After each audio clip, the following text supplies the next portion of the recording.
For old acquaintance be forgot and never brought to mind.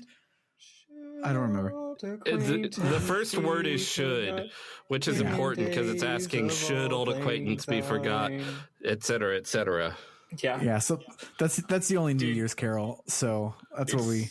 It's a good one. That's what we're here for. Well, you know, what's my favorite thing about Auld Lang Syne, the song? My favorite thing about Auld Lang Syne is that no one knows what Auld Lang Syne means. Nope. Like, I figured, I think some old Scottish people do. Yeah. When I was a kid, I was like, oh, it's just like another language. I'm sure if I looked it up, I would know what it means, right? But whatever. I think when I was younger, I thought it was German because I don't know what languages are. But then later, I'm like, okay, fine. What does Auld Lang Syne actually mean? And it's like, oh, it's an old-timey phrase, and the meaning has been lost to history. And I'm like, wait, so we just sing this song where we just say this thing that we don't know what it means, but it just probably means something about having Doesn't it good mean like times time with gone past, times like with something friends? like that? Yes, but like it's not actually known as far as I know. That's great. I love that.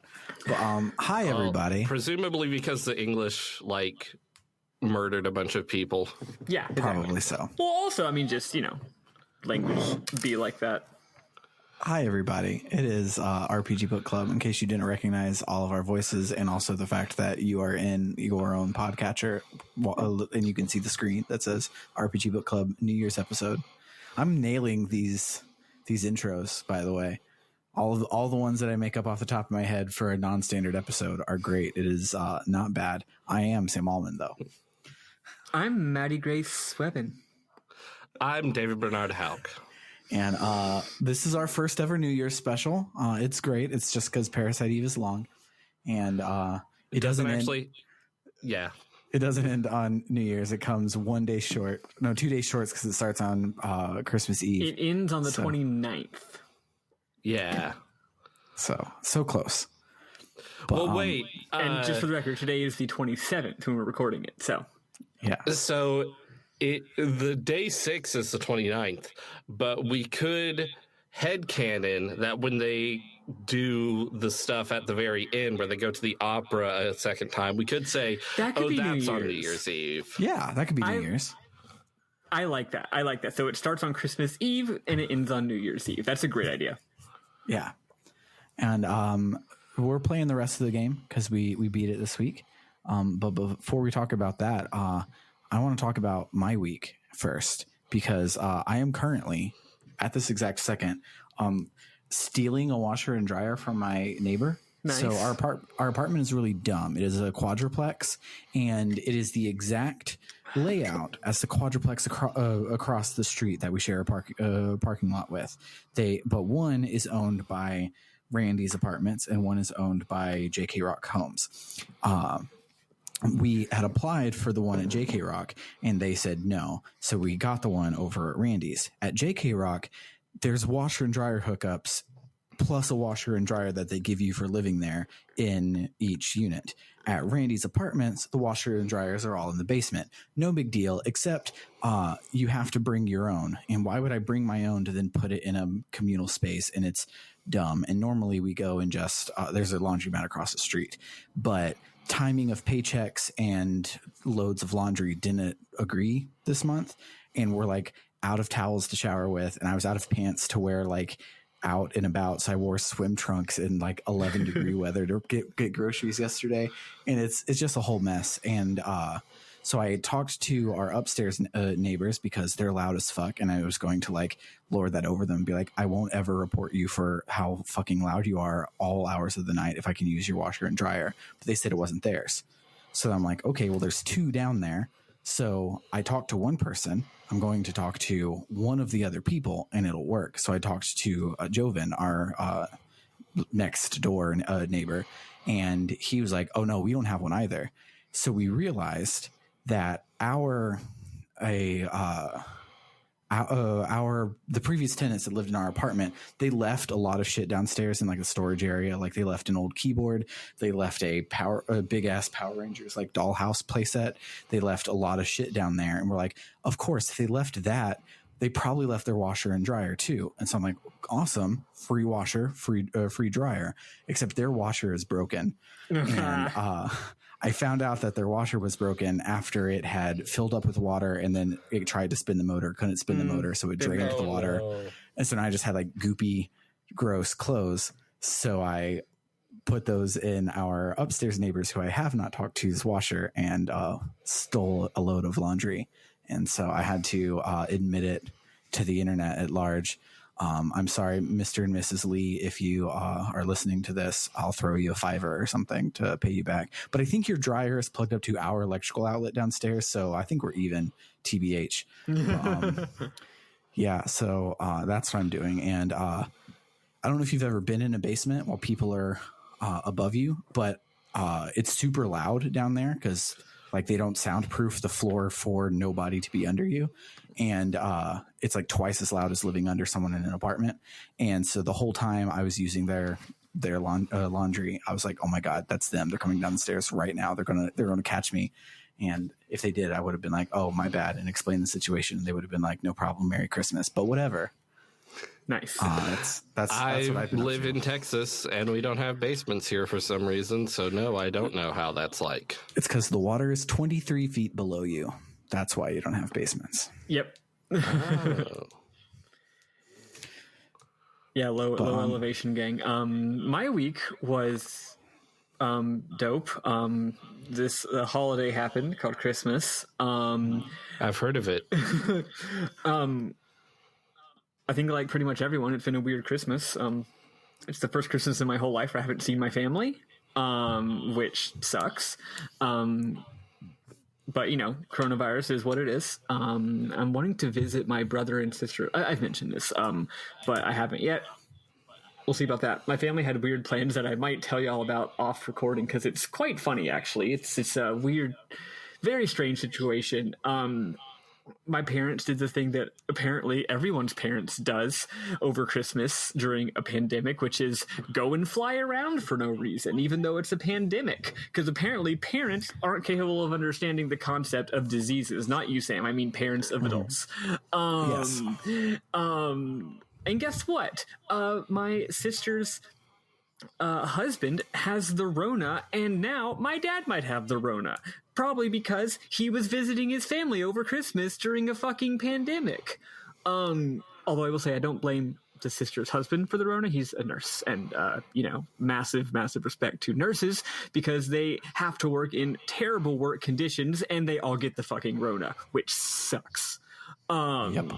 So we definitely need to treat our essential workers better, and we need to treat nurses better in general. So I don't blame him for getting the Rona, but now he may or may not have spread it to like everyone in my family. So that's really fun. We love to see it, folks. Other than that, my own Christmas Eve was lovely. We had a 4-movie marathon. We watched The Muppets Christmas Carol, which is. That movie hits different this year. It's a lot. I heard that we got to get people Michael Caine made a very strong point of playing Scrooge completely straight, like not acknowledging he's in a Muppet thing. Just like, I'm going to play this like I'm in a serious big boy play. Yeah. Not like it's a I'm really in a good Muppet movie. thing. I cried like a tiny child. Even more than I did last year. It's just been a big year. Anyway, and then we watched... What did we watch next? We watched a Zatoichi film. It was okay. It wasn't the best Zatoichi film I've ever seen. The one the previous night that I watched was way better. If you want to watch a single Zatoichi film, watch... I forget the... Zatoichi... visits Fire Festival? Yes, Zatoichi goes to the Fire Festival. It's fantastic. I just remember seeing you and your friend talking about Zatoichi going to the Fire Festival and screaming about it. It's fantastic. On Whereas Twitter. Zatoichi meets the One-Armed Swordsman, it's fine. It's got some great fights, but whatever. For context, Zatoichi is a very long-running series of samurai films. Yep. from Japan. There's like 20 something of them, I think. They're all basically the same. They all have pretty much the exact same plot, and some of them are better than others, and some of them are fantastic. So it's like James Bond, but with a samurai, and Significantly I think it's more always played so. by the same guy. I cannot express the degree to which these are all the same movie, though. Yes, and they're all by the same guy. Anyway, the point is they're great. And anyway, and then after Zatoichi, which that wasn't a Christmas movie, we just had to watch the Zatoichi movie. And then after that, we watched Kiss Kiss Bang Bang, a Shane Black film. Fantastic movie. It's set at Christmas like most Shane Black films, and it's my second time watching it. It's awesome. Highly recommended. Then we watched Muppets Christmas Carol again because the 20th anniversary re-release in the year 2012, they added a commentary where like Kermit and Rizzo and the Gonzo and stuff are commentating the film in character. Wasn't very good. It was pretty boring, actually. If they were a little more clever, I would have said that the joke is that they're doing a parody of a bad commentary track. But it did have some good japes in it. But whatever. I mean, it's a great movie, and by that point, me and my friends were just like straight. We were just vibing, right? We were just like hanging out. The movie was kind of there. We started doing our own riffs, and it was better than the riffs in the commentary track.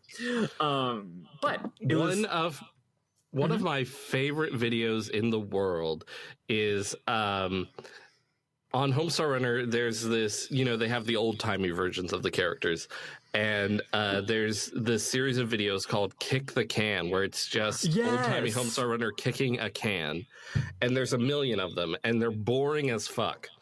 And there's a video that's a commentary track where the brother who doesn't do voices is just talking as himself, and the brother who does do the voices is talking in character as old-timey Homestar and old-timey Strong Bad, and they're just both losing their minds at how boring this is, and it's hysterical, and it's one of my favorite videos on YouTube.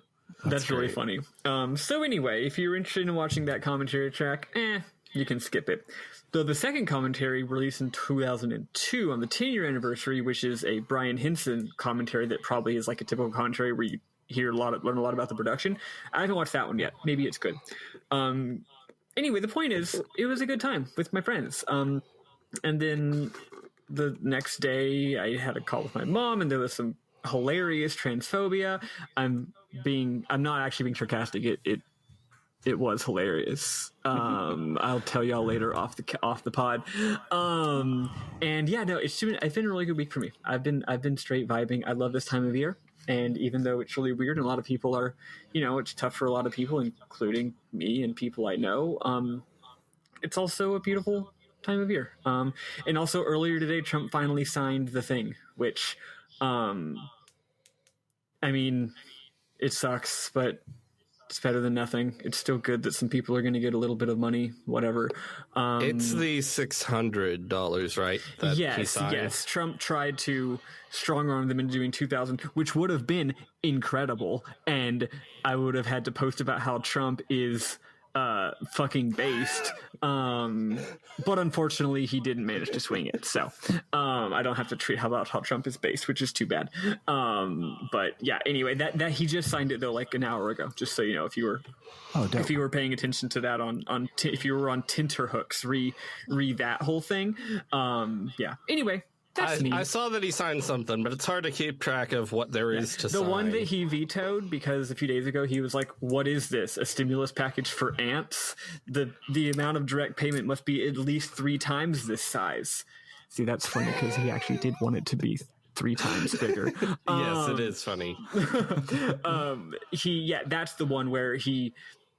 And then the squad was like, oh, we happen to have already written an amendment to make all the 600s become 2000s. Isn't that cool that we already wrote that amendment? And then they were going to do it. And then Nancy Pelosi was like, yo, what if we did a universal consent, which means it's a vote where everyone has to vote yes, and if only one person votes no, it tanks it. And I'm like, Pelosi, why would you do that? You know it's going to fail. Did you just do that because you don't actually want it to happen? I'm pretty sure that's the reason. So she tried to push it through via unanimous consent because she's an evil bitch.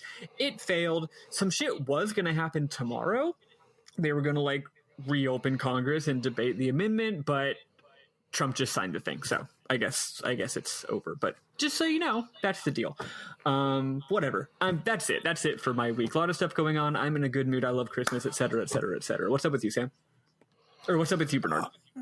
My week has been kind of weird because of weird scheduling stuff. I had a day off on the 23rd, then I worked Christmas Eve, then I was off on Christmas, and then I worked the next day, and then I'm off today. So I've been off 3 days this week, but it also doesn't feel like I've had a full weekend.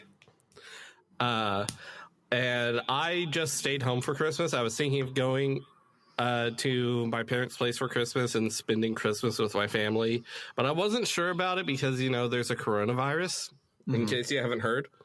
And but then it turned out my mom and my aunt and my cousin all flew to Nashville and lived it up and went to the Grand Ole Opry and everything. And I was like, well, I'm not sure I want to hang out and hug flying around people. So I guess I'll stay here because I would have only been able to visit for like 24 hours anyway. So I just stayed home and I FaceTimed with my family, and my 13-year-old nephew's voice completely changed from the last time I spoke to him, and it freaked me the fuck out. Like, I assume that's not so weird if it's your child and you live with them and you're with them through the process of that. But like when it happens all at once from your perspective, it's fucking weird. Yeah, no, it makes total sense. It's like when you play Kingdom Hearts 1 and then you play Kingdom Hearts 2. And then you play Kingdom Hearts 3 and it's a 30-year-old man trying to sound like a Mickey Mouse 15-year-old. Yep. But yeah, I've been playing a lot of Smash Brothers. Like I've been playing it online, which I never really do. Out. Yeah, Sephiroth fucking rules. I love Sephiroth so much. He's so fucking sick. I was like, Sephiroth is a really weird choice, but then one, he's so much fun to play as, and two, I like the remixes, the new arrangements of the music, especially Aerith's theme. So I just love it. I'm so happy with Sephiroth. Yeah. It makes sense when critical support for Sephiroth. It makes sense when you remember that Smash Ultimate is not a video game made by a company that thinks about its decisions and what'll please the fans and stuff. No, Smash Ultimate is a game made by one weird guy who loves dumb shit and wants to see his favorite characters in a video game, and he because Sakurai is a fucking weirdo, and he's like, no, fuck you, I'm putting Sephiroth in the goddamn game. Yeah, I couldn't believe not just how much fun he is, but how good I am with him. I'm good with Sephiroth.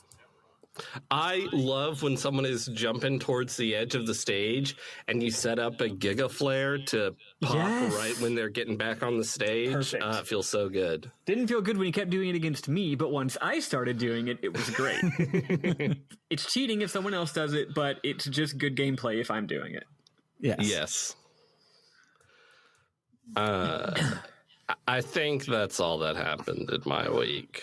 Yeah. Nice. Speaking of holidays, you guys reminded me of two things that I did want to talk about. So I mentioned on, I think, the Over the Moon episode that my family, my immediate family, me, Summer, and the kids are no longer celebrating Thanksgiving because it's fucked.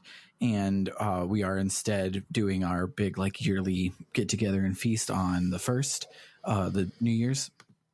And we were like, and then what we'll do is starting on Sebastian's birthday on the 18th, that's when we'll start our Christmas advent calendar and do something every day leading up to Christmas, celebrate Christmas, do something every day leading up to the 1st. We accidentally just invented Hanukkah, Christmas, and Kwanzaa, celebrating all three of them. Like all of our ideas were just those things. Like, oh my God, I just realized I forgot my mom's birthday. Fuck. Is your mom's birthday also around Christmas? It's on the 13th.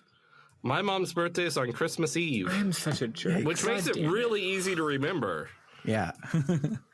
But So like from approximately the 18th to the 24th is approximately Hanukkah, and then Christmas is the 25th, and then from the 26th to the 1st is approximately Kwanzaa. And Hanukkah and Kwanzaa both are do a little something with the family every night and talk about all the things. And like Kwanzaa's first night is even a memory of looking back over the past year, which is what we do on the 18th. And so we much like modern millennials accidentally invented a thing that's been around for hundreds of years. Just like when those white guys invented the cellar last year. I don't know if you saw that. They were trying to sell people cellars that have, it's literally just a hole in your backyard, and they were trying to market it and sell it. But, but like every week on Twitter, someone accidentally invents buses or something. Yep. Yeah. Oh yeah, Silicon Valley entrepreneurs love to invent buses. Yeah. So that was our holiday discovery this year, is that we're Jewish, Black, and Christian all at once is what we ended up with. But super stoked for the first. Summer's been gathering recipes to make our big ass feast, and I'm really excited for that. Hell yeah. But, the other thing is you talking about Satoichi. So for Christmas, Scarlett got a shitload of Barbies, and Storm just wants everything that Scarlett has. So one of our neighbors brought over a bunch of Barbies, and that included quote unquote Barbies that were like some Mego Power Ranger dolls and some old like Happy Meal She-Ra toys and stuff like that. They all had hair, so they were kind of Barbie-ish, but they don't fit any of Scarlett's stuff. So we gave those to Storm. So he had these Power Rangers, and I'm like, you've never seen Power Rangers. I looked up where it was streaming, only on Netflix. We don't have Netflix right now, but Super Sentai is streaming on Tubi TV. So I started watching some old Super Sentai, and it's really good. It's like hilarious, and like it's really fucking good. And if you haven't ever watched it, Tubi TV is free, so you have an account, you just don't know it. So go to Tubi.tv, tubi.tv, watch some old Super Sentai. The one we're watching is I forget the kanji words, but the katakana word is Mega Ranger. It's Power Rangers Lost in Space, if you recognize the outfits. That's a good one. But the hilarious thing to me is the original Japanese is not about them being lost in space. They are the Earth-based defense force for NASA, but they're all video game characters. So the whole thing is like riffs on video games and stuff like that. They just happen to be around spaceships. So Saban in the 90s started building out this world of like going on spaceships and going into outer space. And then every week they got footage of people on rooftops in Japan fighting. So good luck with that. And I thought that was a hilarious thing. So of all of the original Power Rangers series, the In Space and Lost Galaxy both have the lowest amount of tokusatsu footage because they couldn't make it work because they already shot a pilot where they went to fucking outer space. Nice. That must have been an interesting and fun writing challenge. Right? Adapting Power Rangers, I guess. Yeah. But yeah, started watching it. It's fully hilarious. And today, while I was waiting for Maddy to record because she was an hour late, I started watching, it's called Magical Girl Chukana Pai Pai. It's on YouTube on Toei's Tokusatsu channel, and it's like chortle laughing, hilarious the whole way through. It's about this girl from another dimension that comes to our dimension to escape being married to an evil king and to survive in Japan. She answers these little boys' ad where they're asking for a new mom because they hate their babysitter. And so she answers that ad as their like live-in nanny, and it's great and it's hilarious. And I highly recommend that one as well.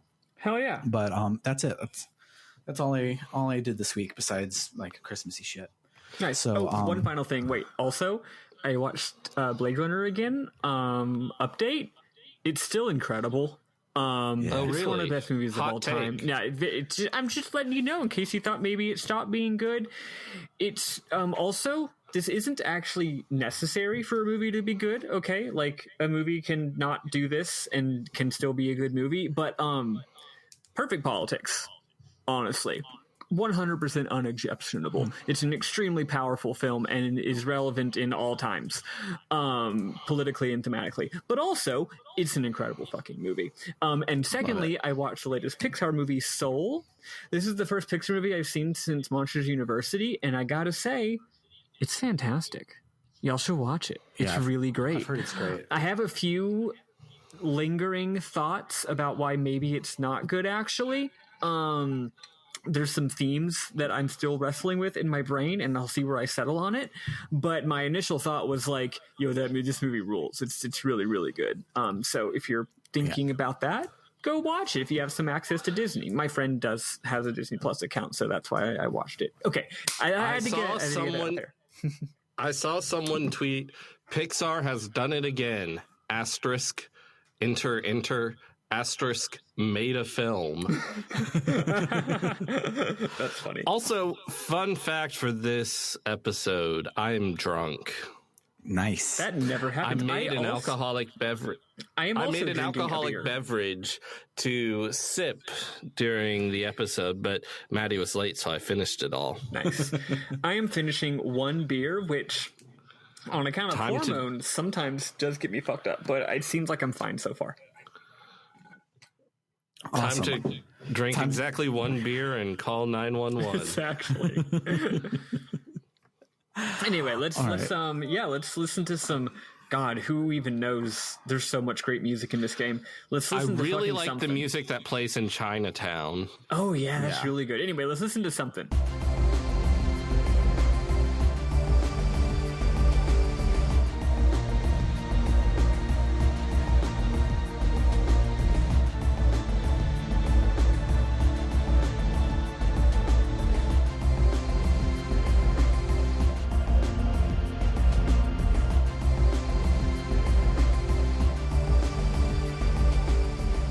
Maddy, what happens on day 4? All right, so it is Eve? day 4, aka December 27th. We got to start by saying I forgot a detail from last time. Police Chief Baker died at the end of last week. I forgot to say that. So now, did he? Because I was like, why are they acting like he's not here now? He died saving Ben. Anyway, I guess I missed that somehow. Yeah, me too. So anyway, now Daniel is temporarily in charge. So we talk with Nagito Komaeda because we're confused about why Eve would attack here. Here being the police station, if you recall, the monsters attacked the police station. Bulma says that she sensed Eve was in the building, but she left soon after we arrived. Maeda realized it must have been a diversion and asks if there's a sperm bank or insemination facility nearby. There is. His thinking is that Eve's body won't last long, and she needs to birth the ultimate being. We head to the hospital. That's right, she's going to get impreg with Shadow the Hedgehog. On the way, we ask Maeda, oh yeah, what happened to the ultimate being? He's like, oh, it died, and so did the mom and dad. It's more detailed than that. It's actually kind of gruesome and weird, but I'm not going to go into it. We get to the hospital, and that's our dungeon for this day. And as usual, it's really hot, and Maeda can't approach, just like with Central Park. We go in alone, and it gets real spoopy. Everyone knows a scary hospital is one of the scariest kinds of places. Our elevator... There's like 3 or 4 Shin Megami Tensei games where the first dungeon is a hospital. Yeah, that's true. Enough said. Our elevator breaks, and we're stuck in the basement, and the power is off, and it's scary. Eve starts speaking from an unknown location and is toying with us. Ah, fuck, Eve is trying to steal Bulma's sperm. Anyway, this dungeon is big on atmosphere and light on plot. Bulma continues to see the mysterious kiddo, blah, blah, blah. Back on the ground floor, we realize that some medical people are still here, and they're in danger. We save a doctor, and he says, go next door to save the nurse. We go in and fight some monsters, and oh fuck, it's the room from the flashback. It's the hospital room with the beds. We're in it for reals. Oh shit. Eventually, we learn that the sperm bank is kept super duper fucking freezing with liquid nitrogen, which can be shut off. So we're like, let's go kill all the sperms. Let's go do an abortion. Eventually, we get to the room and fuck, the big cylinder canisters are all knocked over and little vials of sperm are spilled all over. We're too late. Gross. So gross. Yeah. Bulma investigates and finds the HLA list again. Bulma's mother, as well as her sister, were both taken into the hospital on December 23rd, 1977, after a car accident. The mom died, but the sister, Maya, the next page is missing. Another record. Melissa was hospitalized on December 23rd, 1977. Fuck! At the same time, she had some kind of serious problem and was in the hospital for 6 months, which, like, yikes, think of the fucking bills. And then was released with some medication. We head up and we get a cutaway scene to some new characters. We see what appears to be the bridge of a Navy vessel, and oh, look, there's an admiral. He's commanding a bunch of fighter jets to try and go kill the monster, Godzilla style. I guess it's an aircraft carrier. The coolest kind of boat. Anyway, we get to the roof and fight a pretty fun boss. It's a giant spider. It's got 2 phases. It's funny, the attack patterns are the same in each phase, so the only thing that makes phase 2 harder is that it's a different camera angle, which is kind of cute, actually. So anyway, now we confront Eve. Phase 2 itself has 2 phases. He has different attacks for the second half of phase 2, but the first half of phase 2 is literally the same thing. It's just harder to move around. Oh yeah, that's right. Once you get towards the end, that's right. That's right. He does have a different phase at the end of that section. That's true. Like the I'm almost dead, so I'm going to have different moves now, which this game does pretty consistently. Anyway, we confront Eve once more. Bulma tells Eve that she knows her plan to birth the ultimate being. Eve says years ago in Japan, her, quote, sister made a mistake, but she's more evolved than her sister and will succeed where she failed. Bulma is like, sister? My sister? Which is weird because there's no connection. It's just that she said sister and Bulma has a sister. But I guess she's doing free association. I mean, there is a connection, but we don't know that yet, and neither does Bulma. So she's just doing free association. She's like, wait. Remember the free association scene in Dinosaurs in Pakistan, a game everyone's played? Yes. But yeah, so Bulma's literally just like, I have it. It's kind of like when he's like, what is it? Darn it. Pop Secret. It's like the Pop Secret. So anyway, so then we see some cool as bitch FMVs where Eve fucks up the fighter jets gruesomely, making it's so gross. Making mitochondrial fluid pour out of their mouths and fill the cockpit, causing them to lose control. Oh no, the plane is headed for the roof. So now we have a really stupid scene. It's actually really funny. And from a audio-visual production standpoint, it's actually very well done. I kind of love it, except that this game doesn't have checkpoints is the problem. So we have a really stupid timed scene where we have to escape from the roof, where basically we're just on the roof, and Bulma is like, oh no, the plane, it's coming right at the roof. Now, we don't see the plane coming through. We just hear an airplane noise, and it gets louder and louder and louder as the plane approaches, which is like, that's such like an old-timey film thing to do, right? It's like, oh no, the thing that's happening off screen that we don't have good enough special effects to show you, but it's happening. It's really funny. Anyway, so we have a certain number of seconds to get off the roof, and it's just not very clear where you're supposed to go, and if you die, you have to do everything again, the boss and all that. It sucks. Also, I just find it really funny how you're like a plane is hurtling towards the roof, and Aya's like, oh no, the plane is hurtling towards the roof. Better jog across the roof and find somewhere to go. Yeah. And it's just, she has a lot of time. It's very, it's really funny how long it goes on for, but I did still get owned. One reason I got owned is because at this point, I've decided to go all in on using my extremely, extremely weird VHS filter that I've been sharing in the chat. and I gave it a gross yellow Oh my tint, so it looks God. like you're watching on. It looks like you're watching on a VHS that's like faded. It was even harder to parse. So for this scene, after dying twice on my third try, I did actually put the normal graphics back on so that I could see things. Oh yeah, I think the thing you're supposed to jump on, the like window cleaner thing, is yellow. So No, they make it yellow so you can see it. No, that's fine. It's I don't have the yellow. That's fine, because what I do is I'm not making everything yellow. I'm making everything black and white and then giving it a yellow tint. Oh. So no, it said it's off. What it is the place you're supposed to go, the thing that you're supposed to jump on is off screen. The screen has to scroll. So there's no way to know where to go. But if you have the graphics turned on properly, it's easy to tell where not to go. Like, because I was running it in ways that were clearly like blocked. And then once I put the graphics on, I was like, oh, there's a giant crack there. Okay, I can't go that way. But anyway, I highly recommend playing this entire game through with extremely weird lo-fi VHS monochrome aesthetics. Later I switched it to a blood red, and then at the ending I switched it to blue, which was fun. I only had to turn it off like once. I think that's the only time I had to turn it off the entire time. So anyway, where is it? We escaped to one of those service elevator things for washing windows. But then a monster trips the switch, and we have one of those great tropes where it's an elevator battle.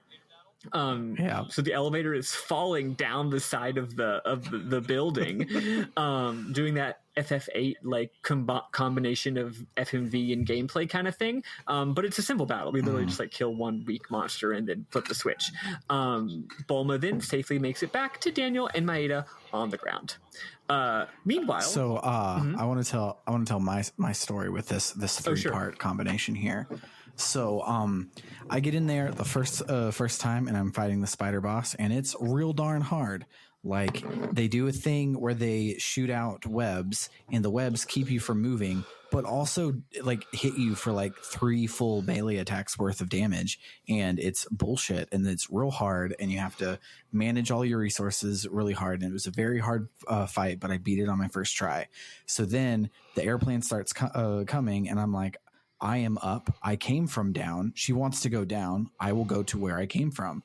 And that way was blocked off. So then I went back towards the top, because there's like a ramp that looks like you should be able to walk on it at the top, but that is also blocked off. And then I'm like, there is hole. I jumped down hole 3 times in game. I jumped down hole again, tried to mash X on it, could not do it. But by then I finally saw the thing on the bottom, was too late, and I died. So then I couldn't beat the spider boss for like 6 tries, and I ended up leaving and going and trying to find a tool in an old dungeon that I may have missed, so that I could rejigger my guns to be able to do it better. And finally came back and beat it very closely, where I was like I beat it with like no PE left and no healing left and like 40 HP. So then I get on the elevator and I have to do a fight, and I'm like, oh god, if I fucking die here, oh my god, one more goddamn time, it would suck so bad. So yeah, it's just a piddly little spider, but one hit I probably would have had to do the whole thing over and over again, and it fucking sucked. But in the museum I got a kick-ass gun that cheesed the whole rest of the game, so it was fine. But that was really tense. And it sucked, but ruled at the same time. You might have heard a thud while Sam was talking, because I fell off my chair. As you may remember from earlier in the episode, I am drunk. It's definitely a tricky boss. And this game is interesting in that. Actually, I'll get into some of the interesting gameplay things later. So anyway, this week it became obvious that this game was designed for checkpoints about 5 years before games typically had checkpoints. Yeah, totally. If they did like a HD remaster, they would just need to give it an autosave system. And you know me, I'm usually in favor of limited save systems, and like I'm not into the whole save anytime you want thing. I love Dragon Quest, right? But with this particular game, it's like, no, that makes sense. Or like it's a reasonable thing for this game to do. If you're gonna have these like, if you're gonna have basically QTE type stuff, right? Autofill QTE. I mean, that's just typical. Yeah. So anyway, I agree. So anyway. Meanwhile, Daniel learned some stuff. In the past, a doctor from that hospital was fired for giving out a patient list, violating HIPAA. It was Clamp, obviously. In addition, we learned that Melissa was seen going into the museum late at night on several occasions. So now we know for sure that Melissa and Clamp are definitely in cahoots. And Melissa will probably be meeting with him somewhere. We don't know where, though, even though it's obviously the museum. So we split up to explore the city. Day 5, December 28th. Oh, there's an optional dungeon here. It's a warehouse. I realize now that I definitely could have done the warehouse like 2 entire dungeons later, but oh well, I did it right now. So it's hard as fuck. Yeah, I did it after the sewer and it was still really hard. Yeah, I did it right at the start of day 5. It's a really, really hard optional dungeon. But you do get a lot of great loot, like a lot of tools, and a rocket launcher.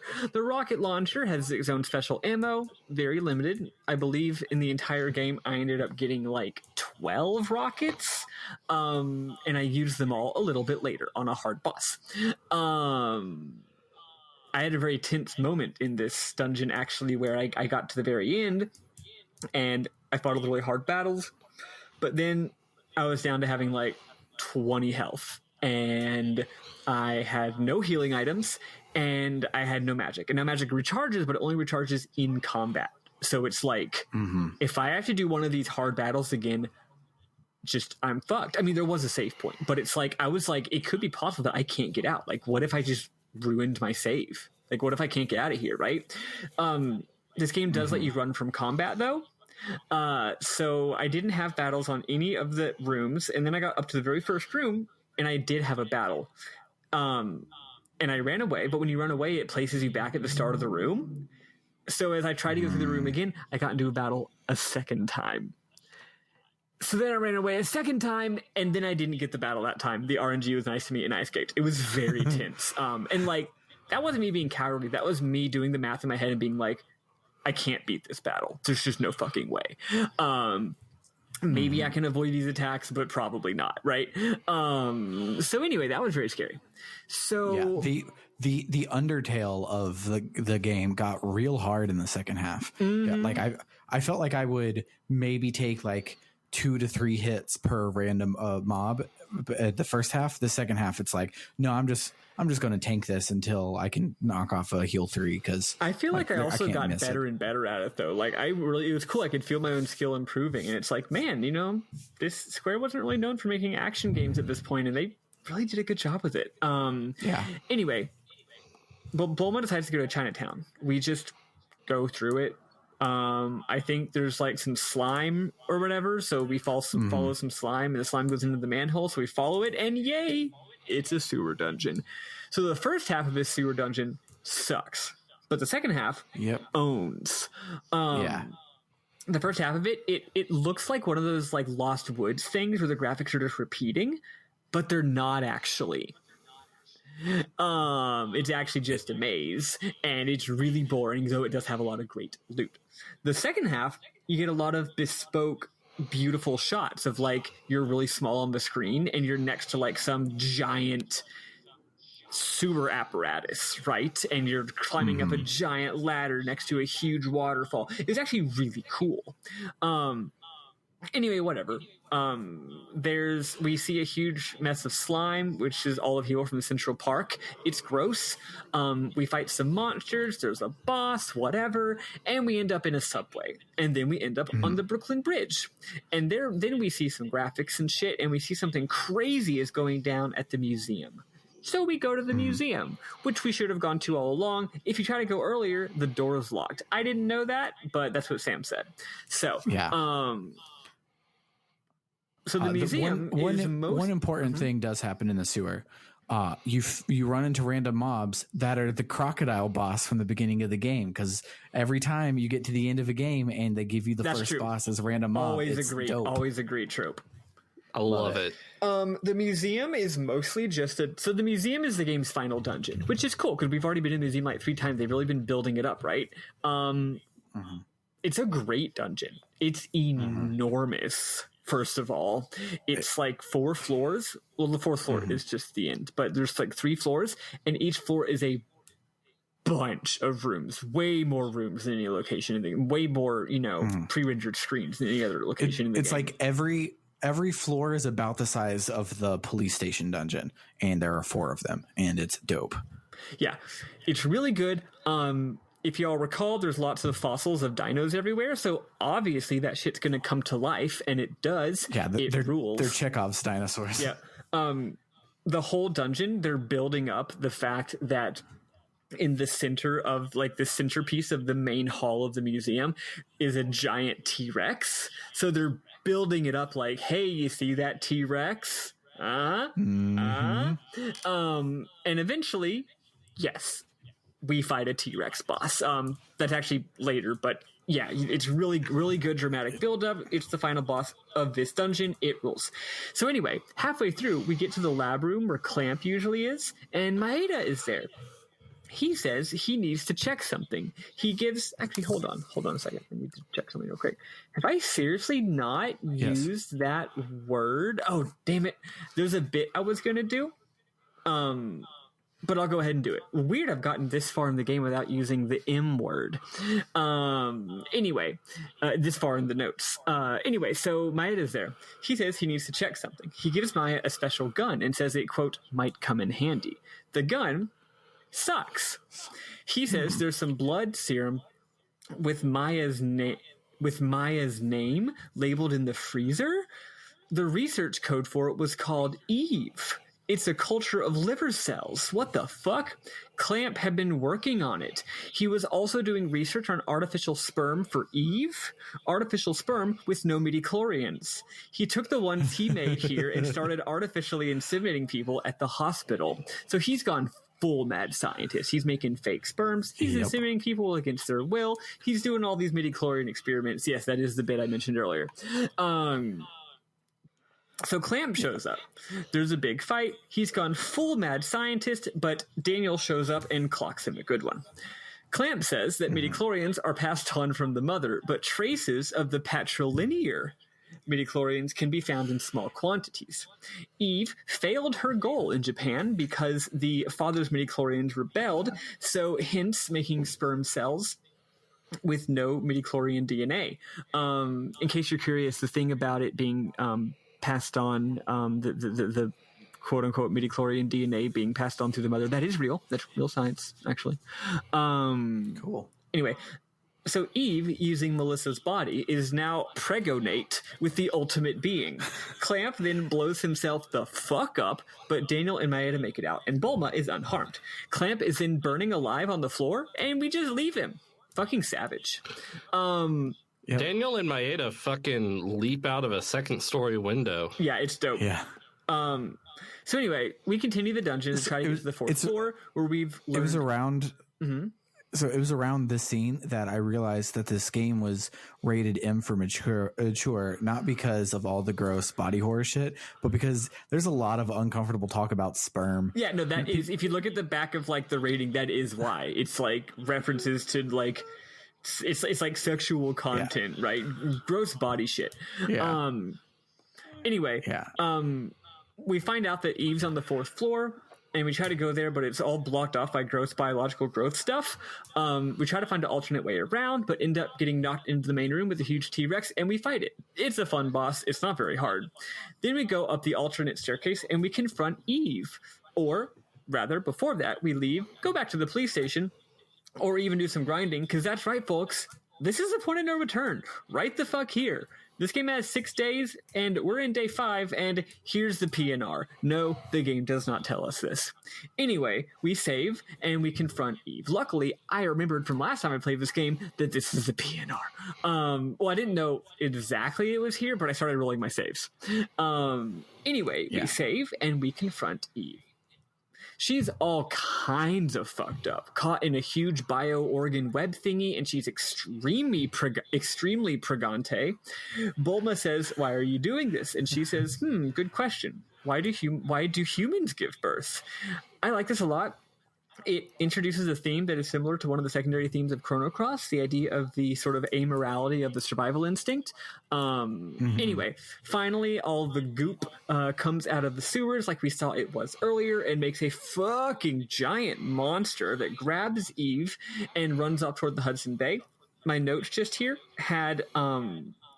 The capitalization that I use on certain words for emphasis is really weird and doesn't make sense, which is in line with this game. We exit and we talk with Daniel and Maeda. Maeda says he's figured out some shit. When she was a kid, Melissa was horribly injured or sick or something, and she needed a liver transplant. At the same time, Maya died, and they were compatible. So the doctors transplanted Maya's kidney into Melissa, but Clamp was there as an intern. But all the doctors doing the transplant shit started to scream. The kidney was like burning hot. It turned out the original Eve was present in Maya. Somehow, the game never explains why Maya had Eve inside of her. It's weird how that's not explained, but whatever. Maybe it just evolved. Anyway, Eve killed Melissa's brain, cultured the kidney, and got her own physical body. The body's immune system needed to be suppressed so that Eve could take over. So basically, the Eve midichlorians fucked up Melissa's body more and more so that she'd take more and more immunosuppressants until eventually her body was so weak that Eve could take it over. So Maya, Bulma's sister, is in fact Eve all along, or rather Eve was within her all along. So that's the explanation. Clamp did this mad scientist shit to help make Eve be born again by doing fucked up shit. Why? I don't know, because he's cray-cray. But of course Eve did it because she's Eve and she wants to exist and propagate her species. So Eve is now on Ellis Island. The entire Statue of Liberty is like covered by a giant fucking blob. The planes attack, but it owns them. They tell Maya, okay, so at this point it's just cutscenes and bosses, FYI. They tell Maya only she can get close enough to kill it. So they do some complicated stuff involving helicopters. It's cool and it works. I'm not going to explain it. With the military's guidance and some autopiloting, Bulma shoots a big missile at the enormous monster and blows it all up. There's an incredible shot where the goo drips down the Statue of Liberty. It fucking rules. Yes, it does. Then we're back on the battleship. It's actually not an aircraft carrier. Earlier it was an aircraft carrier, but now it's a battleship. That was mentioned at some point. It's weird. I guess maybe the aircraft carrier got destroyed or something. Anyway, no, it's the same ship. It just they can't decide what it is, and all of the pre-rendered background stuff is definitely aircraft carrier. The FMV stuff is definitely battleship. It just there we vacillates go. between the two. So everyone's like, it's over. It's finally over. But Bulma's like, no, it ain't. I need to finish this. So she skydives onto Ellis Island. Also, we get a save point. But remember, we're rolling our saves.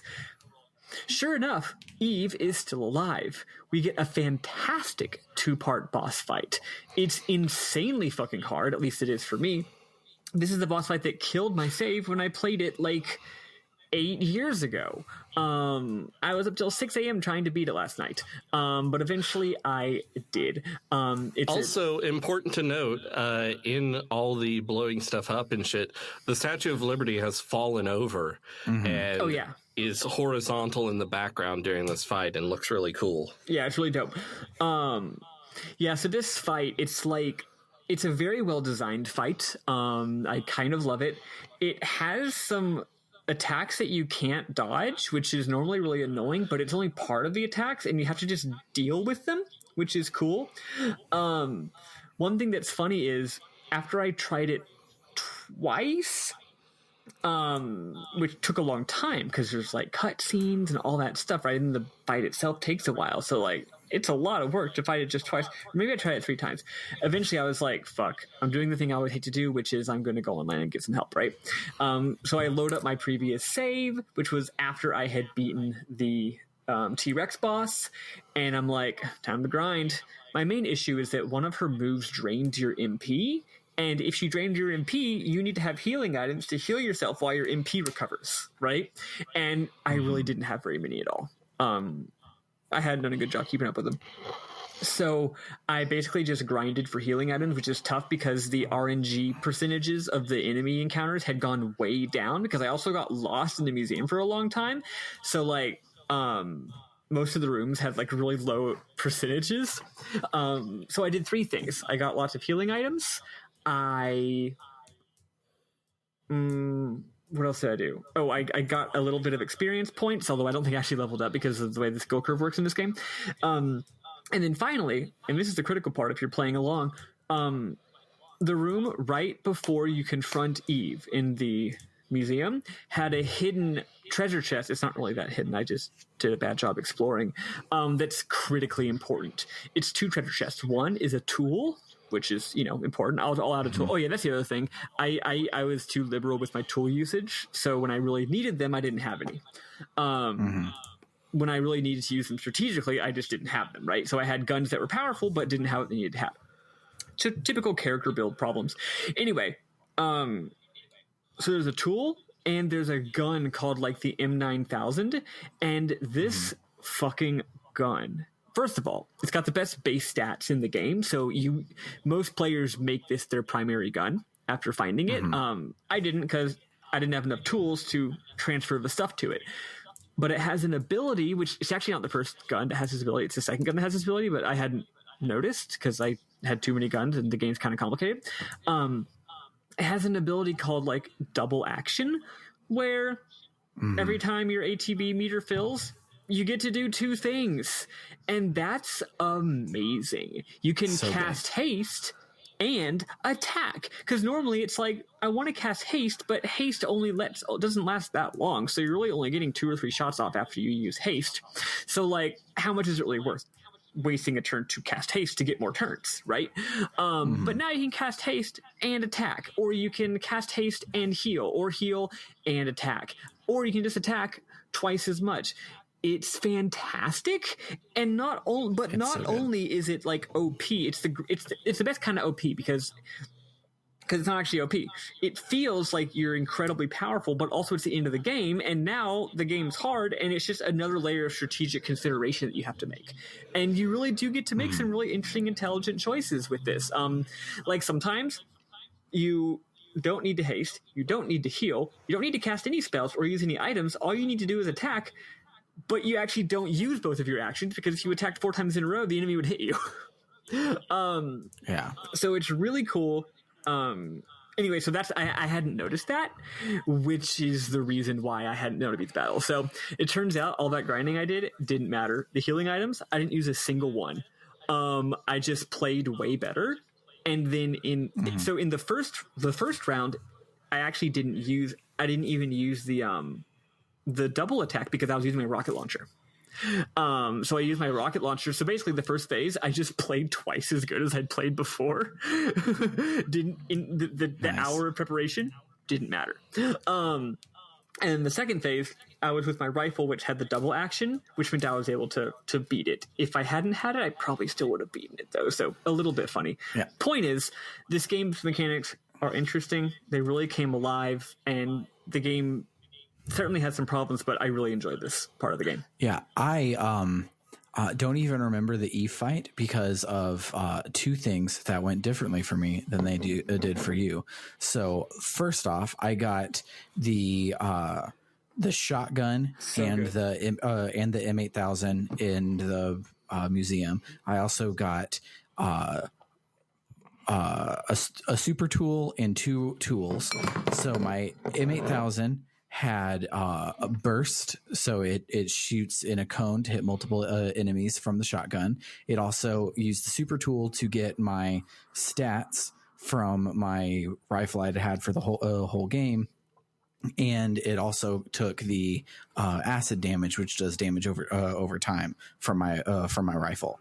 So it was really darn good, and because of that, I had a pretty easy time for the rest of it. So it had like 75 attack instead of about its base stats are right around like 49. So I had 75 attack, double attack, damage over time, and could hit multiple people at once.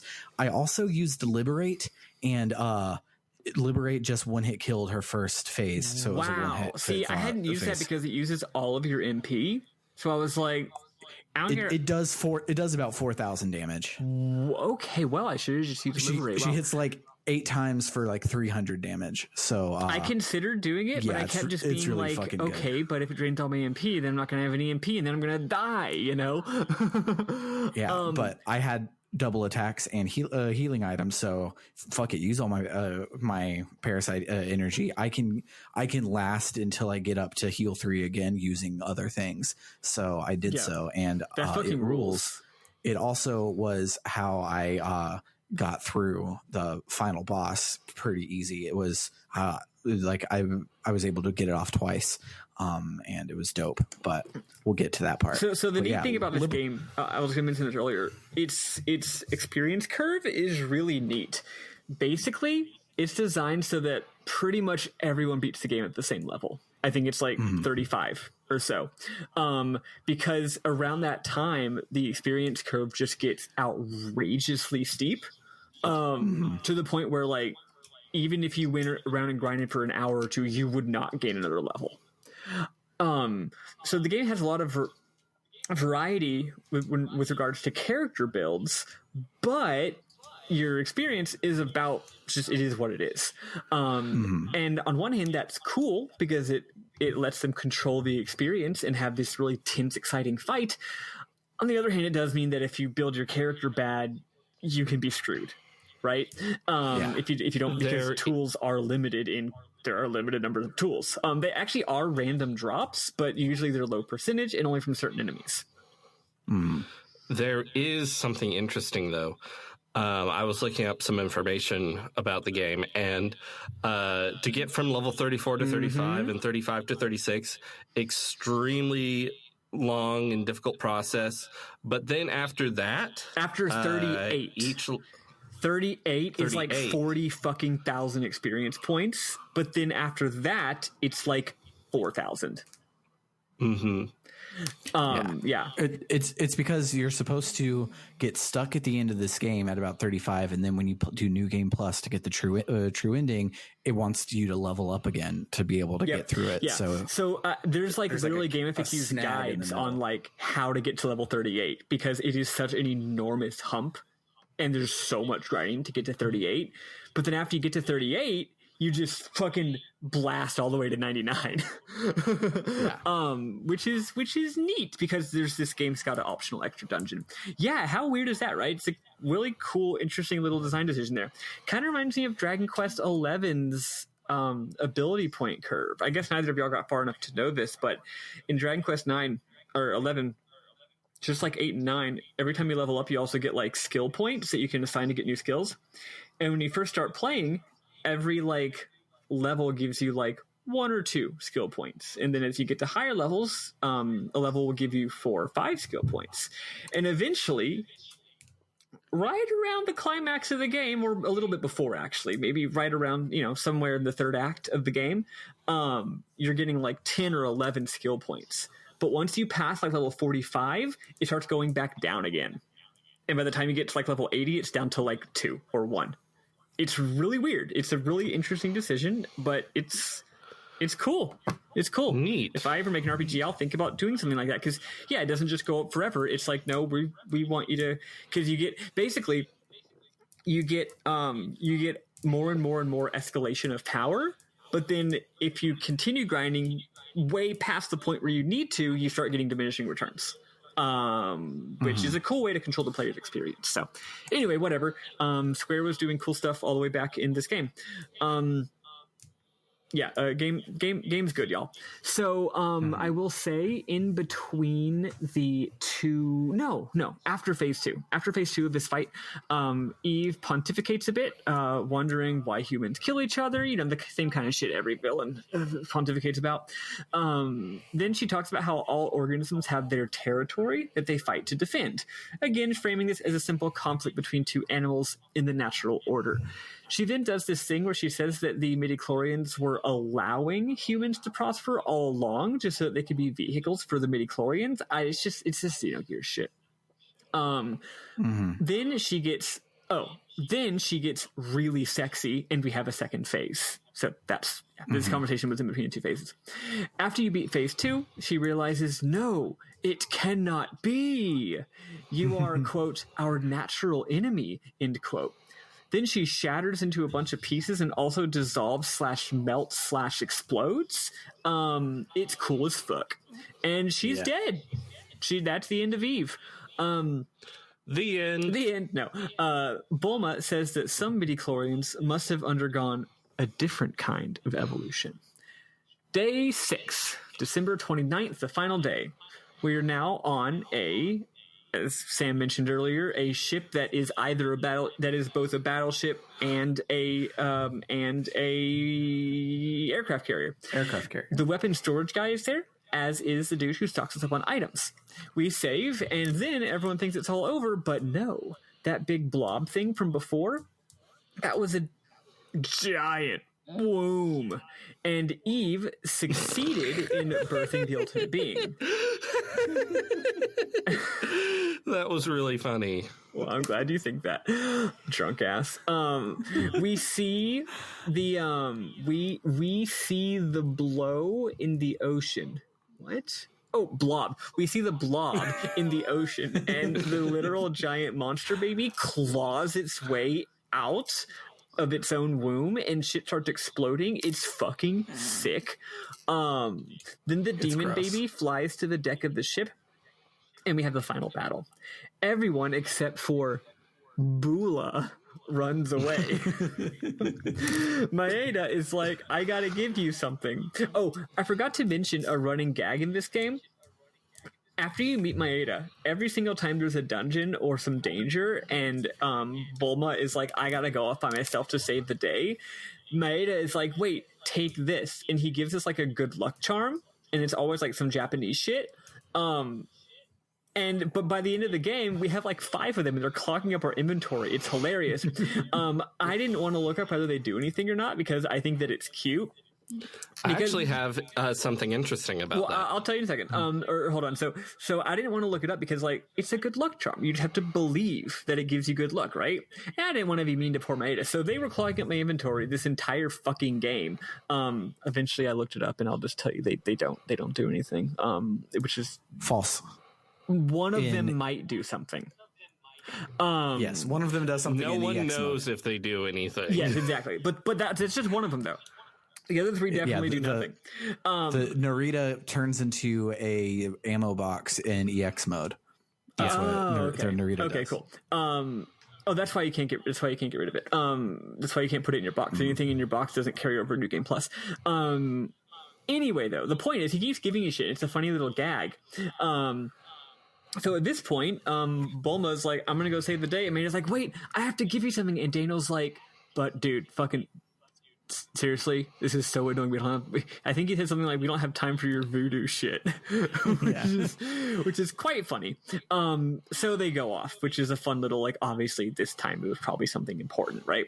So then we have a 4-phase boss battle, because what kind of TRPG would it be without a 4-phase final boss battle? It's a great battle. It's not that hard, but it's hard enough to be scary and tense. Like, I had to pay attention and play good, and all of its attacks were interesting and pretty. The attacks were the perfect combination of, like, they're not so hard to dodge that you never dodge them, and then you're just soaking up damage and it feels unfair, but it's also not so easy that you always dodge them. It's like, no, you gotta dodge these attacks, otherwise you're gonna be taking some damage and you're gonna feel the tension and the pressure, right? And only one of them feels like bullshit and unreadable. The grown-up phase, the purple orb things, like those, it's hard to tell what like the hitbox is on those because it's sprites on a 3D That's plane. true, So, like, though it's that really one is like easy to dodge. But like it's harder than the rest of them. That's the only one that I would like even put in like the bullshit category. All you gotta do the is rest get of right them next are to like, yeah, Every that's time. what I've found out. Found out my 5th time doing the boss fight, which we'll get to. Oh yeah. But, so anyway, it's also, as you'd expect, the music is incredible. It starts off very simple and then builds a layer for each phase, like you'd expect, because that's the cool thing to do. Part 2 is, in my opinion, the toughest because the one guy splits into 2 guys. So then it gets really Undertale-y with 2 different enemies doing these different moves at you that you got to dodge, right? Yeah, but if your handgun shoots a burst, you kill the bird basically the moment they separate because it's been taking damage the whole time. Yeah, man. So the shotgun rules, and I was using the shotgun just as its own weapon in the museum a lot, but I didn't put the shotgun burst on the rifle, partially because I wasn't sure what I wanted to do with my weapon loadouts, and also, frankly, I thought maybe like, what if the burst like reduces the damage that it does? Turns out it doesn't. It doesn't. But I didn't know that because I wasn't looking stuff up, right? In retrospect, and then by the time I realized I should have done that, I didn't have any more tools. Yeah, every other like rate of fire or area of effect thing has a huge drawback, and it's not worth it. Like the elemental ones specifically, like the ice and fire sound great, but if they are weak to ice and you shoot ice at them, it'll do double damage. Otherwise, it does half damage. So 90% of the time, it will do half damage, and it sucks. And then the rate of fire, you're like, oh, this is great. Now I'm shooting 7 bullets that do 1/7 of damage. So what you actually want to do is use a super tool to remove that and put it on some other gun that doesn't matter, so that now you have one shot that does heck of damage. Yeah, it's actually quite weird. So it turns out it's like this. If you do one shot, you do 100% damage. If you do 2 shots, they each do 60% damage for a total of 120% damage. More damage, but also a little harder to use, right? Yeah. 3 is actually the most. 3 is like 126% total damage, but again, now you're doing 3 shots. I suck with 2 personally, mostly because I didn't have any super tools, but also 2 is fine, and sometimes you choose to do 1, right? And also 2, you can shoot 2 different enemies if you want to poison them. You know, you get a little bit more variety. But yeah, so if you're playing this game, put the shotgun burst on your best weapon. Just do it. Put it on your rifle. Just do it. Or on your pistol. Put it on your rifle or whatever. Or on your M8000, whichever one. What you should do is save your tools and super tools, and then when you find the M8000 at the very end of the game, put everything on it because it has the highest base stats. Yes. Use all of your trading cards to give it a bunch of slots, and just pile every good thing you found in the whole game on this one gun. That's what you should do, but I didn't do that. So anyway, however, my M6 blah blah blah blah blah rifle, which is really good. It was a good gun. So anyway, so after we beat phase 3, we get to the final phase, but all of our weapons just do 1 damage. Oh no! Actually, Maeda's gun does 2 damage. I switched to it thinking maybe that was the trick. It isn't, but it does 2 damage, which is neat. Or this is the one time, by the way, when high rate of fire is actually good. The second time I fought this boss, I switched to the machine gun, which had a ×7, and guess what? It does 1 damage each time, no matter what. So now I'm hitting it 7 times in a row really fast. It was really fun. I felt smart. Nice. Anyway, after you do about 20 HP or so, there's a cutscene. Bulma says, I know you want to continue living. After all, you were just boron. But we all need to continue living too. Maeda, up in a helicopter, says, I gotta get this to Bulma. Turns out it wasn't just a pointless waste of time trinket, but bullets made from her blood. Daniel grabs it and jumps out of the fucking helicopter in like midair. A badass. So I'm already like, you're jumping out of a helicopter, you're gonna land on the deck of his boat and splat and die. But no, as if it wasn't bad enough, in midair, Eve sets him on fire. So now he's flaming and falling through the air. And when he gets close, he fucking chucks the bullets at Bulma, who manages to catch them. Really good throw and a good catch. And he lands in the ocean. So we can assume he probably lived, which is good because it's a good FMV. It's so good. It's so badass. So now we have the special bullets. The five times I had to fight this thing, I was like mashing and checking my phone and not caring through the cutscenes. I watched this one start to finish every time. It's so good. The gun does 999 damage with each hit, so we have to shoot it like 8 times or so.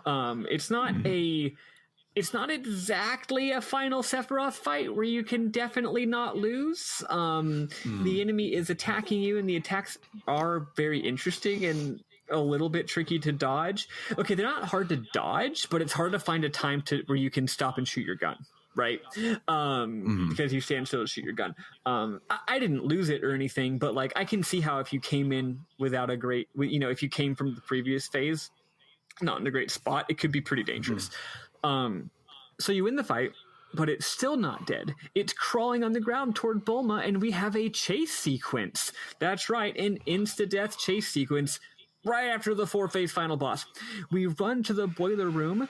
So we run down some hallways. The first time I played this, I got owned because I tried to save, but the phone didn't work. And then when I tried to open the door, it caught up with me and I died. Lol. So then I did the whole thing again. I did do a save state, but didn't end up having to load it. So technically, I didn't cheat. It's crawling. Anyway, for the second time, I did go ahead and look up a map because it's like, whatever. So you have a chase sequence. You run to the boiler room. You overload the thing. You escape. And the entire battleship fucking explodes. It's awesome. So Aya is okay because she's not on the battleship. She is merely directly next to it in the water. If you're underwater, nothing hurts you. Yeah.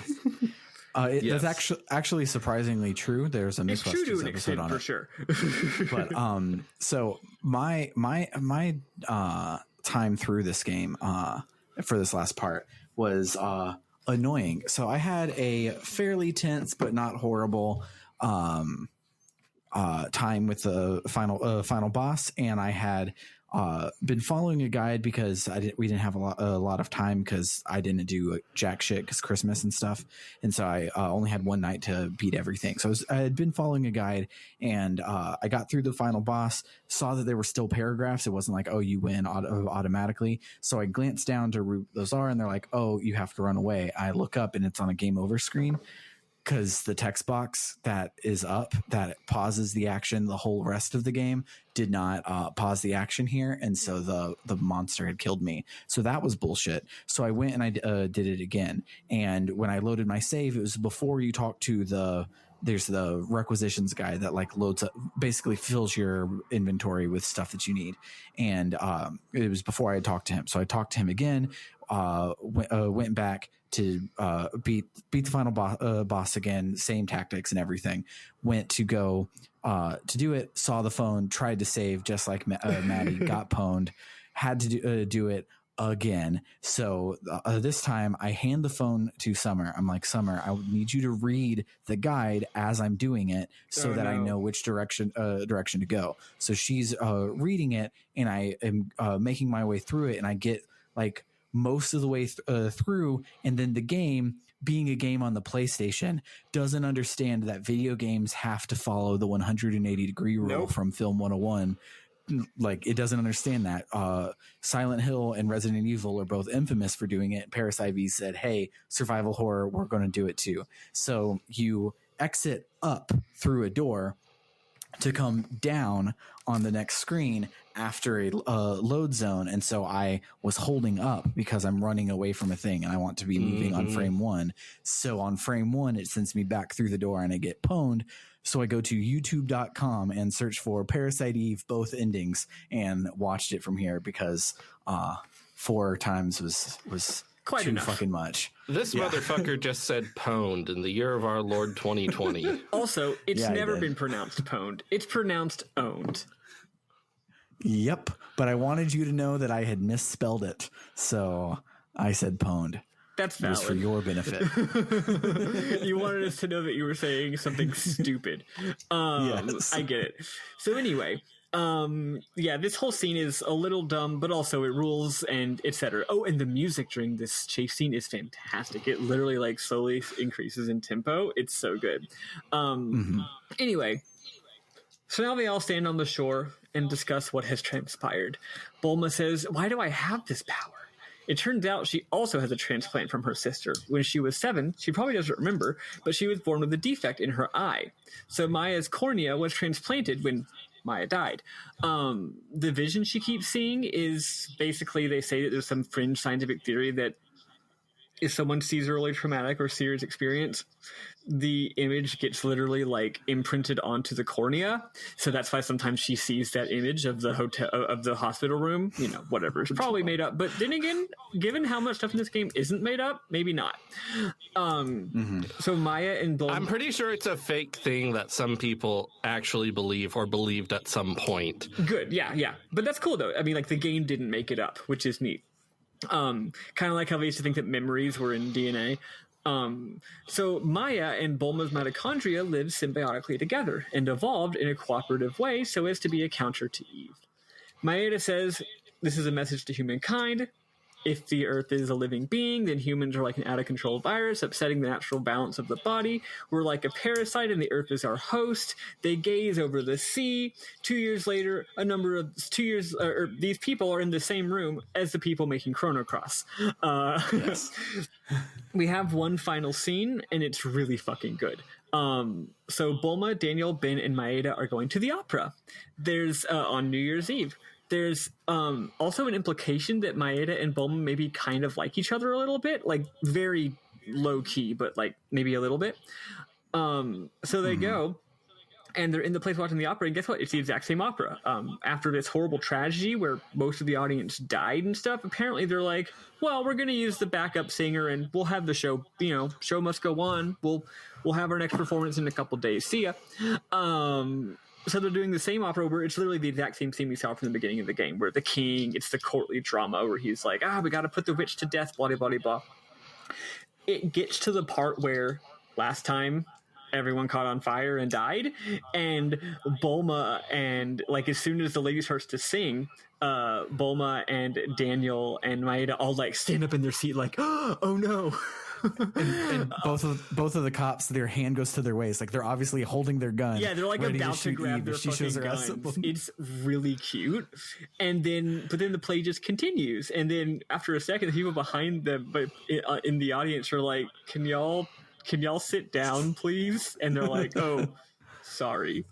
And I thought that was going to be the end. Which would have been a really cute, lighthearted kind of ending, but no. It gets cooler. First of all, there's a beautiful pan up to the chandelier, and that would have been a great ending shot, but no.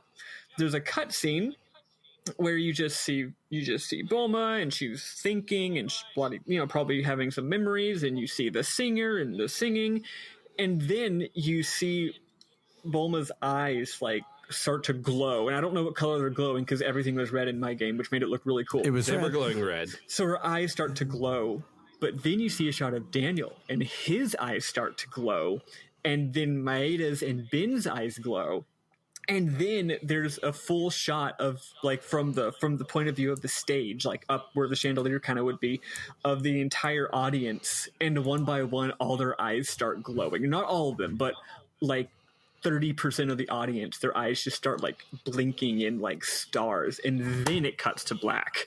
It's a fuck. Oh, and the music starts getting like action music starts playing, and then it smash cuts to the credits. It rules. I've got to say one thing that really bugs me about this ending. I love how weird and nonsense and ambiguous it is, but I got to say, Aya had her right cornea transplanted from Maya, but it zooms in on her left eye and like goes in and shows the mitochondria doing stuff. And I'm like, you should have zoomed in on her right eye because that's the freaky Maya eye. Yeah. But no, it zoomed in on her left one. Look, here's what it looked like for me. It looked even cooler for me. It's ending. Whatever, you'll see in a second. So that's the ending, and then we get some ending credit music, and then we get like a vocal theme, which is really good, really good vocal theme. Square really liked to have its vocal themes over the credits. Like, remember the bouncer? Oh, yes. Very, very good. Okay, the thing uploaded. Y'all should look at it. Yeah, I'm looking at it. Anyway, so that's the ending. But then you get to save your game, and this game has New Game Plus. So New Game Plus, I'm not going to go into it, but basically you get to play the whole game through again. At the end of the game, by the way, before we the final boss, the gun guy says he'll engrave your name on a gun. I named my gun Penis, and I named my armor Balls. And whatever you engrave your name on will carry over to the next game. I named my armor Aya Garb. Nice. I was gonna name the armor Cum Defender, but it doesn't fit because it was the CM Defender too. Yes. But anyway, what you can also do is take on the optional dungeon, which is the Chrysler Building. It's a really long dungeon. Literally, like, the long play of the dungeon is like 5 hours. It's insane. Yeah. It's like, if you look at the world of long play of this game, it's 2 parts, and the first part is like 8 hours, and it's the whole game, and the second part is like 6 or 7 hours, and it's just the Chrysler Building. So we didn't do that. No, we didn't. I've heard it's a lot of fun, and honestly, I've heard it's a horrible slog, which for you is a lot of fun. Exactly. It sounds like it owns, but if you beat it, what happens is, wait, did I not write the notes? Did they not save? Whatever, I'll just wing it. Basically, she fights all the way through this building, and she gets all the way to the bottom or top or something, and it's like a creepy layer, and there's like weird shit everywhere, and what the fuck, in the middle, like an egg thing hatches and opens, and it's that little girl. And the little girl says, "This is not an illusion. I'm really here this time." And Bulma's like, "Maya?" And she's like, "No." And then we find out that it's actually the original Eve. And then there's a little bit of plot lore. And then basically what ends up happening is she's like, "I'm being reborn, blah, blah, blah, blah." Bulma is like, "No, I'll get you," right? And then there's this long scene where basically we don't get to see anything happening. It's just like Bulma is like keeled over, and we're hearing voices and seeing dialogue and hearing her narration, not hearing, but you know what I mean, text boxes. Both her own narration, her own voice, and other voices of like Eve and of Maya. And basically this huge battle happens inside of her where like that's right. The whole issue is that Eve is now trying to take over Bulma. She's trying to take her over and say, "You're going to be the new host," right? So there's this internal battle where it's like midichlorians and Eves are inside fighting each other, and then Bulma is in there too, and they all have dialogue, and it's this weird psychosexual biological intercell. It's basically we watch the entire film Osmosis Jones, but only from the outside. Yeah. Anyway, it's cool. I was kind of going through it pretty quickly. And again, I didn't actually get this ending. I was just watching it, but it's really dope. It's just this cool internal battle. And then she wins, and hooray. But I will say, in the end, what happens is they end up like canceling each other out. So she loses her weird powers. So at the end, she doesn't have the weird powers anymore, which I don't know how that squares with the ending, which implies that like everyone's having these weird powers now. The original ending is the bad ending, and it's implied that because Aya has all the mitochondria shit, the song for whatever reason still like makes everybody go crazy, and it's a whole nother crisis. But if you go here, you cure yourself of that. So eventually, if you went back and ended it again, it wouldn't kill everybody, and things would be okay. It doesn't do that in the game, but you don't have any of the mitochondria power, so your eyes wouldn't have been all glowy and fucked with people there. So that's why Parasite Eve 2 doesn't start with we are all mitochondria zombies and it's all Aya's fault. It starts with, which would have been pretty cool. Would have been cool. I don't know if that's how I would interpret that ending, but I mean, it sounds reasonable. Yeah. I mean, both endings are kind of weird and vague, and we would need to play Parasite Eve 2 to know what happens. Yep. Exactly. Which, for the record, I'm probably going to because I enjoyed the fuck out of this game. Parasite Eve 2 ditches the cool combination ATB action Undertale-ass battle system in favor of just being Resident Evil, which is really a ballsy move. They're like, I'm sorry, did you think we were a company that made Japanese role-playing games? Anyway, I'm not going to play it right away, but I would probably love to because, boy, this game was cool. The graphics were beautiful, and I loved it. So, yeah, let's listen to, I don't know, either the final boss theme or... also, I will say the second true ending. Its credits song is... it's got different credits. It's got different graphics during the credits, and the credit song, instead of being the vocal theme, is the orchestral version of the game's main theme, which is nice. Really all-time great piece of Yokoshima Mora music. And for the record, that theme has been those motifs have been throughout the game's soundtrack. The do that like little piano line has been in many tracks throughout the game, but you don't really hear the song until the credits. You do hear some versions of it, but you don't really hear it till the credits. So yeah, play whatever song that is, and let's talk about our mem months. Hell yeah.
Bernard, what do you have?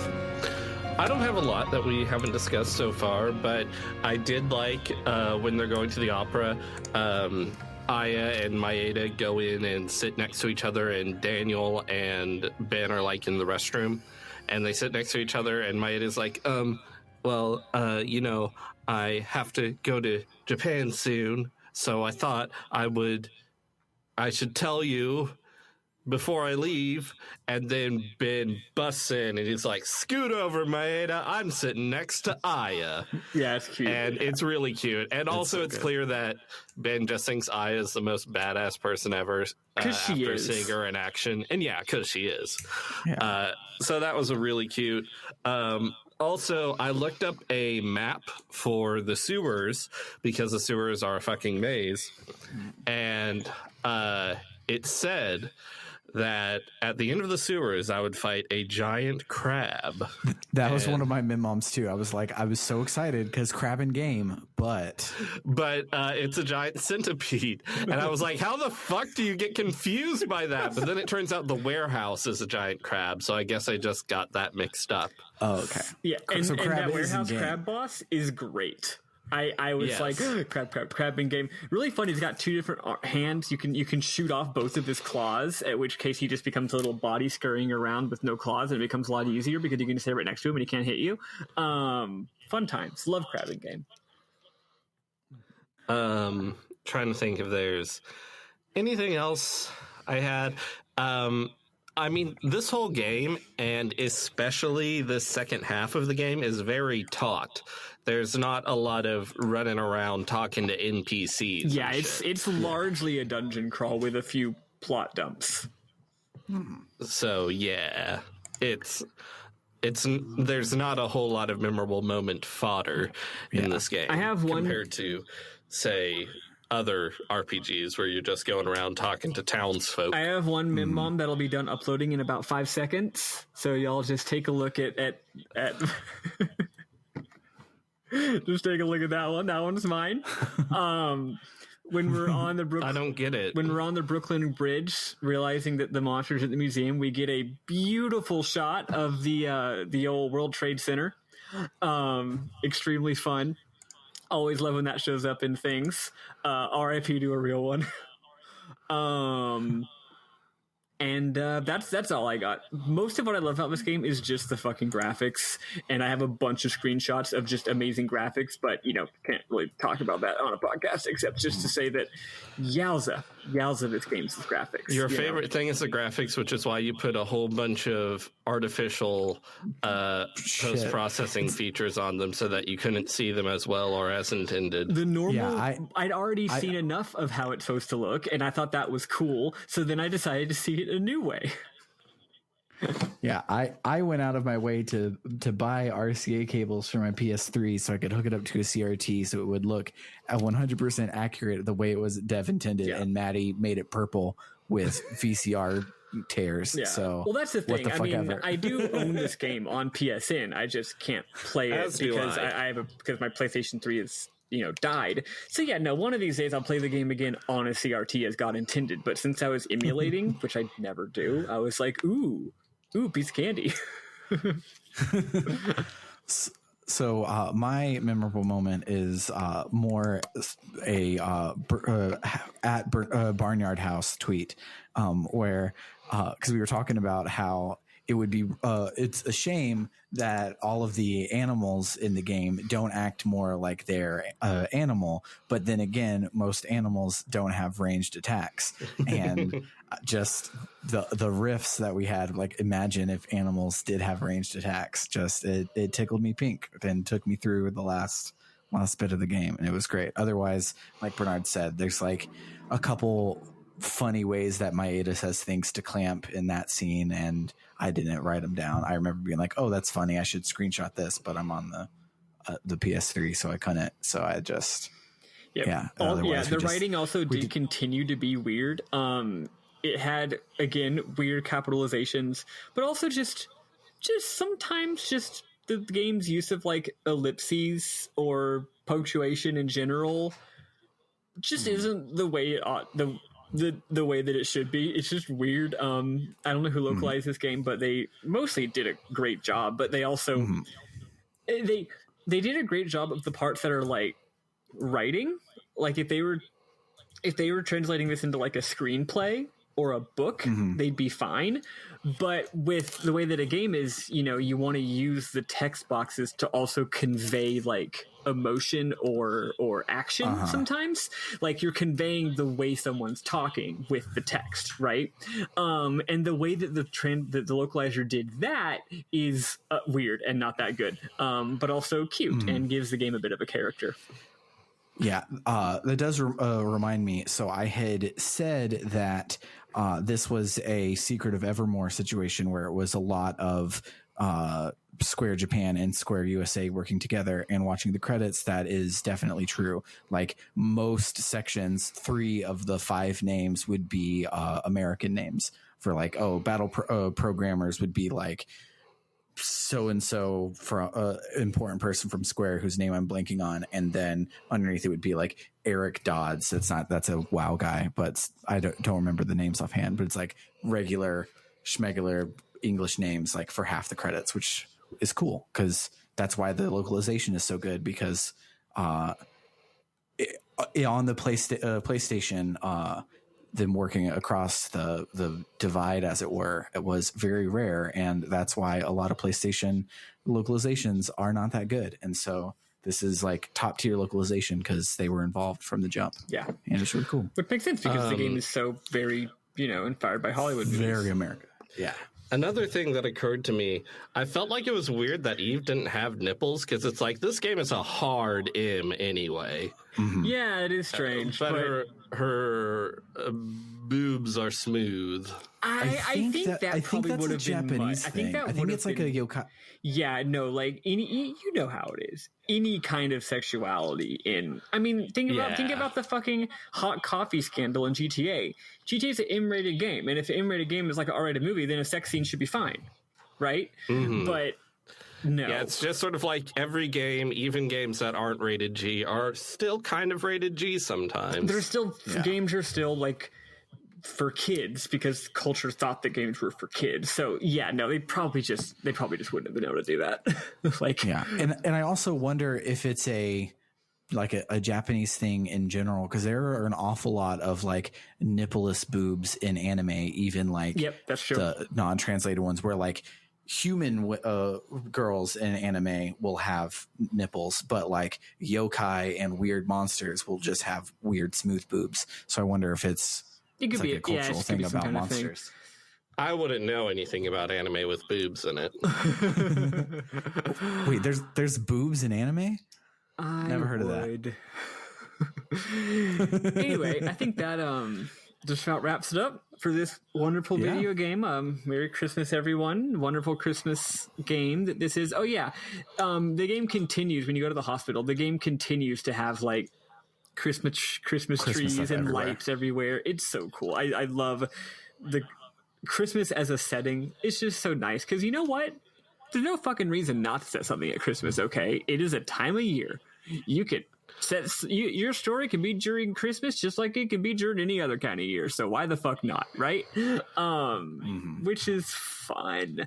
But yeah, no. Hope you all enjoyed these episodes. Hope you all enjoyed our hope you're all enjoying your holiday. Next week we will be back to our normal business and back to some new old normal business. Sam, are we still doing that? What new old normal business? Doing Dot Hack Part 3. Oh yeah, definitely. I don't know if it'll be starting.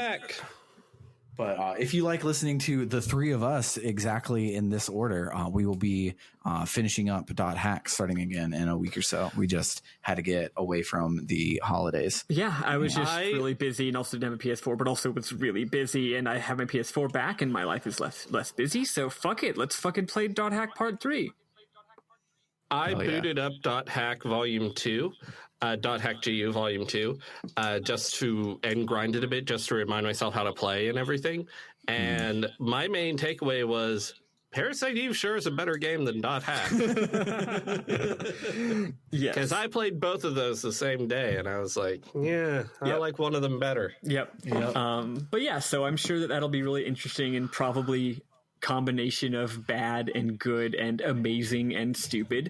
And then once we knock that out, we will be ready to hopefully pretty soon, once it gets funded, play our fucking shortcast, which, you know, we've been talking about how excited we are for it. So we got a great 2021 coming up for you folks. Hell yeah. If you are listening to these in order and you are playing along with Septerra Core with us, when we come back, we will be stopping in Scumm Town, which is my favorite podcast. But that's where it is. It's probably too big of a chunk, and we'll end up about halfway to there again. But that's where we're hoping to get this week, is all the way to Scumm Town. It is after a big dramatic thing that I don't want to talk about because it's a big dramatic thing, but I know what it is.